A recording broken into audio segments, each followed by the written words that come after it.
ফ্রিজে রাখা মাছগুলো একটু বেশি দিন হয়ে গেলে সেগুলো খেতে কিন্তু একদম ভালো লাগে না, আর খুব আজে একটা গন্ধ লাগে। তো মাছগুলো বিভিন্ন সময় প্যাকেট থেকে ফ্রিজে বের হয়ে গিয়েছিল, আমি হয়তো খেয়াল করিনি। তো একসাথে অনেকগুলো প্যাকেট জমা হয়ে গিয়েছিল। তো ভাবলাম যে এগুলো কি করা যায়, তো ভাবলাম যে এগুলো দিয়ে মাছের ঝুড়ি বানানো যাক। আমি প্রথমে ভয়ে ভয়ে ছিলাম খাওয়া যাবে কিনা, কেননা খুব বাজে গন্ধ বের হয়। তো দেখতে পাচ্ছেন এখানে বিভিন্ন রকমের মাছ ছিল।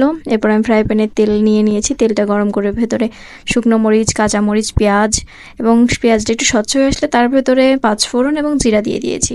মশলাটা যাতে পুড়ে না যায় এই কারণে পানি দিয়ে দিয়েছি। এরপর ধনে গুঁড়া, মরিচের গুঁড়া, হলুদের গুঁড়া, আদা পেস্ট, রসুন পেস্ট, জিরা পেস্ট এবং সামান্য একটু সরিষা বাটা দিয়েছি। সরিষা বাটাটা অপশনাল, আপনারা চাইলে নাও দিতে পারেন। এরপর আমি ওর ভেতরে মাছগুলো দিয়ে দিলাম এবং দিয়ে ভালোভাবে নাড়াচাড়া করব। এ পর্যায়ে আমি কোনো পানি অ্যাড করিনি, বারবার করে আমি ঢাকনা দিয়ে দেবো এবং মশলাটার সাথে মাছটাকে ভালোভাবে কষিয়ে নেব।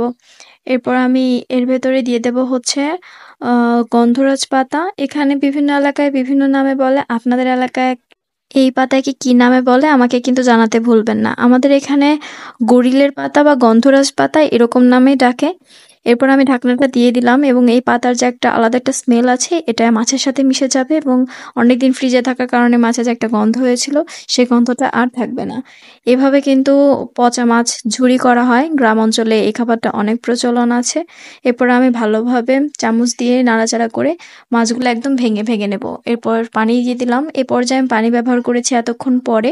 এরপর আমি পানি দিয়ে দেওয়ার পরে এর ভেতরে যে বড় বড় কাঁটাগুলো আছে সেগুলো আমি তুলে নিচ্ছি। এই বড় বড় কাঁটাগুলো খাওয়া যাবে না। এরপর পানিটা টেনে আসলে অনবরত নাড়াচাড়া করে ভালোভাবে ভেজে নিতে হবে। একদম পানিটা শুকিয়ে নিতে হবে। এক পর্যায়ে এরকম লাল লাল হয়ে আসবে। চাইলে আপনারা এই প্রসেসটা ভালো মাছ দিয়েও করতে পারেন বা ফ্রিজে রাখা মাছ বা পচা মাছ যেকোনোভাবেই করতে পারেন। খেতে কিন্তু অসাধারণ হয়।